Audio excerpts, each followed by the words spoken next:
number 28. Write in the comments where you're watching from and if you can hear us. We haven't had any technical difficulties lately, but for a while. They kind of happened there for a little while. They sure did. So today we are talking about 3 things I wish I knew before I started training my first donkey and myths. We're going to bust some myths.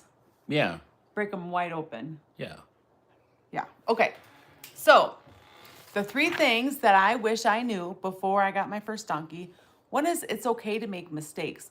When I got my first donkey, at first I didn't even hardly try to do anything with them because I was afraid of messing him up. Mm-hmm. And, I've made mistakes and I've messed things up, but I can fix them. It's okay. Right. And we were worried about making mistakes because we had heard urban legends and myths about a donkey won't forgive you and carry a grudge. And we'll cover that in a little bit. That contributed to some of our fear. Absolutely. The second one was how to work with their feet. Seamus, I was terrified to help him through his feet, so Hannah and Dan kind of tackled that. And then Hannah got a baby mammoth, gelding, and that donkey would kick and kick. It was just afraid, but I didn't have a clue how to help it through that. And then the next one is how to get him to move. When I first started working with Seamus, trying to get him to walk off the property was almost impossible. I would come in crying. Yes. Yes, you would. I would. And eventually, one of my horse friends came over to show me how to make him walk in a circle. Now, I thought you couldn't firm up with him, and that's going to be another myth that we'll bust here too. But I didn't know what to do, and I was afraid to try. And when it came to their feet, I didn't have a clue how to help them over their nervousness about feet. So those are the 3 things I wish I knew before we started this. Yeah. We learned the hard way, though. Now, donkeys holding grudges, that's that first myth, right? You can't firm up with them because they're going to hold a grudge and they'll wait for the perfect time and then they're going to kick the snot out of you. Yeah, they're not vengeful, spiteful animals whatsoever. They may remember that you did something that was scary or they were uncomfortable with, and they may anticipate that you might do it again, but they're not going to lay in wait to haul off and kick you because you firmed up with them the second Tuesday of last month. And they've actually proven now the frontal lobe pecs. I'm probably saying it wrong, guys, so bear with me. The front part of your brain that allows you to actually plan something like that, they don't possess that. A donkey cannot try to get even with you. It's not how their mind is built. Right. They don't have that data center that we do. Right. So now they do remember feelings. They're going to remember if they felt good when they were with you, or if they felt afraid or scared or angry, or whatever feelings that they're going to have. But so you can't be firm with the donkey. Now, our mentor is Ty Evans, and one of the phrases that he uses is that you need to do enough to be effective. So let's say you firm up with your donkey and it doesn't move an ounce. You're going to need to find a different way, right? It might become, a different way. Yep. You get a little bit more firm. As little as you have to, as much as it takes. And with the donkey, they will freeze. So I remember I had taught Seamus how to walk around in a round pen, and I would get him to walk and trot, and then we hadn't done it for a long time, and I went to go do it. I tried firming up, and it did not work. Now, if I'm not going to be effective, I need to quit. And that day I needed to quit because it's like what I'm doing is not working. I needed to find a different way to get it done. Yep. They like the repetition. They like being rewarded, and they like to know that they've got the answers right, and then they're going to keep working for you. Yep. They feel good by getting the right answer right. Donkeys will not hurt themselves. That is another myth I would like to bust wide open. Yeah. So remember the donkey I said that was kicky and we didn't know how to help him through it? I was working with Seamus, so I brought Seamus out of the pen and we're doing our stuff. I think we went on a walk because I used to take him on walks like a dog. And when we came back in, Hannah's donkey got so excited that we were coming back in, he jumped over the fence and punctured himself, and later on he passed. Yeah, he attempted to jump the fence but landed on a T-post. So yeah, don't ever let your guard down. They're capable of hurting themselves. Absolutely. Yeah.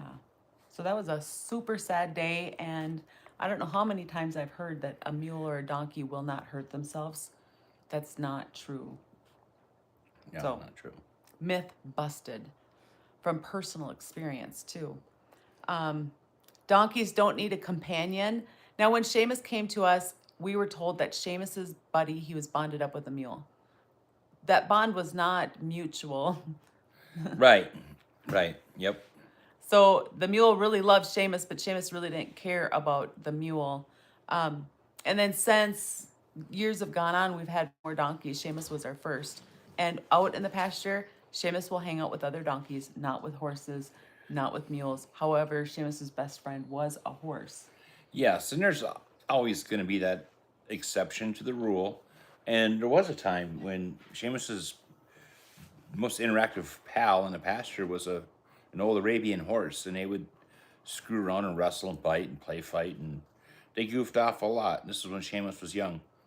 Now, so we can say, yeah, his best friend was a horse. However, at that point in time, what would Seamus have been like if he had had another donkey in the pasture? Right. And at that moment, he didn't have another donkey in the pasture. No, so he was working with the best he had to work with. So, and that's a question, we'll bring it up on many of these lives. Your donkeys must have another donkey. Okay, yes, we all heard stories. Uncle Carl's donkey was best friends with a rooster or a goat or a whatever. I'll tell you on this end, most questions and problems people have with naughty donkeys or donkeys they can't get through to, it's an only donkey situation 9 out of 10 times. So the proof is in the pudding. It is. A donkey must have another donkey. Yeah, I know someone's going to post, oh, well, you know, my grandma's donkey was best friends with a chicken or something like that. Yeah, there's always some weird thing out there, but normally they must have another donkey. There's always an exception to the rule. However, it seems to be best. And when we get to watch all the different animals, we have all three here, horses, mules, and donkeys. And we do watch the donkeys just want to hang out with other donkeys. Yeah, absolutely. They segregate out in the pasture. When they have their pasture mates are horses, mules, and other donkeys, we see the horses and mules they're kind of blended in. The horses and mules blend together real well. They do. And the donkeys, not that they don't get along, they're just like, yeah, we'll hang out on this side of the pasture. You know, they're all peaceful in front of each other, but they would rather be with other donkeys if given a choice. Yep. Now, the next myth that we're going to bust, guys, is donkeys are going to kick you without any warning. There is always a warning. Now, we might not know what to be watching for, but there is always a warning. So don't believe that. We just need to learn what to watch for. Absolutely. Yeah, they're not going to, if you do get kicked out of the blue, if there was a camera rolling and you have time to think about it, there was some signals or signs, and we as humans are prone to make mistakes or overlook things. We simply didn't see it coming. So one of the things that they say is about how a donkey is so stoic. And sometimes I wonder, what does that mean? One thing that it does mean is when they're giving you the signs that they might kick, they might be small. Right. Yes. Yes. Very small signs. Yeah. Let me back up. They're not going to jump up and down, raise my hand, and say, "Hey, I'm about ready to kick you because I don't know what else to do." No, it'll be small, subtle signs that your donkey has had enough, and as a last resort, it may kick. So we just need to learn to read the signs so that we can avoid getting kicked, right? Absolutely. The next myth that we're going to bust is that donkeys are automatically safe for kids. They're still equine. They still have their own mind. They can be easy or difficult. It just depends on how much training they have. And one thing that Seamus has taught me, like, I can go ride him around, Hannah can ride him around, we can get him to do things, but then I put the kids on him, and guess what? He's like, oh, it's time to play games.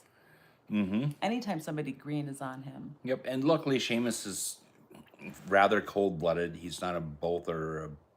He did buck a kid off, didn't he? He did. It was springtime, and each kid had a large standard donkey, Seamus, and then a different donkey. And Hannah was probably riding her donkey too, so we had 3 at the time. And it was springtime, and it was like cool first ride of the year, and both kids got bucked off by their donkeys. By donkeys. Was there grasshoppers involved? Something?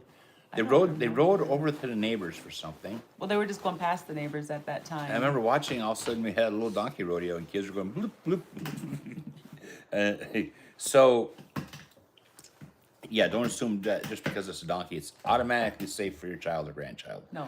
Make sure it has had extensive training. And a track record. Yeah. And if they're feeling spicy, we don't know what they're going to do. You know, they normally, I think my favorite analogy is that a horse might take off running because it's afraid and not look back till it's in the next county. A donkey is probably only going to run 10 or 20 feet, or if that, and then they'll stop and decide if that what they saw was really dangerous. So I mean, that's the biggest difference of how far they might go. Yep. All right, we have 3 more myths left, guys. Donkeys do not need groundwork. They're mild. They don't need any groundwork. Just go up on them and you're going to be fine. You're kind of doing a disservice to your donkey, because when we do all of that groundwork, we are working on communication. We want good communication skills. Absolutely. And many people have gotten away with it. They throw themselves or the kids up on a Sugar Plum, who's never really had any training, but she's sweet and nice. And they get away with it. The quality of the ride is in there. Yes, you're on a donkey and you might be moving or standing, or frustrated because eating grass. If you put groundwork into your donkey, your saddle donkey, you are going to see an improvement measured only in light years. I mean, it's vastly, vastly improvement, because they can get quite handy. Oh, yes. They can get super handy. I did a live recently about how far a donkey can go. And one of my friends messaged me that she knows somebody and did some lessons from her. She would bring her donkeys backcountry 20 miles per trip. And they kept up just fine. They did great. So it can be done. The most I've done with Seamus is 10 miles. So it's cool just to hear these stories, right? All right. The next one is donkeys can't work in the rain or the cold because they hate weather. That's not true. Their coats are different. So a donkey, the way their coat is, they don't shed the water. And I might not be explaining this right, but I'll just try to recap it. They don't shed the water like a horse does. And so their fur absorbs the water, and it makes them more likely to get rain rot. Yep. Yeah, their fur is more of a sponge than a slick countertop. So yeah, and you can use them in the rain and the weather. Ours, it can be raining, it can be snowing, it can be blowing 35 miles an hour and cold out. And oftentimes they'll choose to stand out there in that weather when they have a nice cozy shelter to go in. Now, that's all of them. That's all of my myth busts. Okay, but another thing we're talking about is trying to stay motivated in the wintertime. It's hard. Like today, guys, it's cold and it's high winds, and we have 8 new donkeys to work with. And yes, we got suited up and we went down there. Yep. But I put it in the link, guys. My favorite gloves for going down there, I like these. They have like 100 grams of Insulate. They're like a 3M brand. They're really soft. You can see they're used a lot. They're pretty dirty. But these are my favorite gloves. I highly recommend having good gloves that you can go down there with. I have some other gloves that I'll use for like other things, but the hay would stick to them. So I want to have a good pair that are durable for doing stuff out there. Yep. So check out the link in the description, guys. Having the appropriate stuff while you're out there is pretty handy. Yes, you got to get everything. You protect yourself from the elements so you can enjoy your time down there. And sometimes that can be a challenge. So don't take any shortcuts when it comes to keeping yourself comfortable when you're working down at the barn. Heck yeah. And the holidays are coming up. These will fit into a stocking really well. That's a great stocking stuffer. Yeah, they are. That's kind of my go-to. It's like, oh, well, I'll take you. Christmas is in 4 hours. I should do some shopping. And that's something that will end up in stockings quite regularly. Yeah. I love these. Something else for staying warm out there is if you're wearing like, if your clothes are tighter, like you're wearing jeans that you would go maybe out on a date with or whatever, like if they're more fitted, that can make you cold. But if they're baggy and they're not touching your skin, I tend to stay warmer. Absolutely. Yep. So there's another tip to help you stay warm out there. Yes. Wear loose, baggy clothes and lots of them. Not a lot of layers. Now, guys, I put out, make sure you put out, because I put posts out every day, right? Put in there anything you would like to see with the upcoming Go Lives. This is day 28 of our 50-day Go Live challenge. So I'm still planning out what I'm going to do for the remainder of the days. But if you have ideas of what you'd like to see, totally send me a message about it. Yeah. Maybe we should bring a donkey in the house. Oh my gosh, that would be fun. That'd be crazy.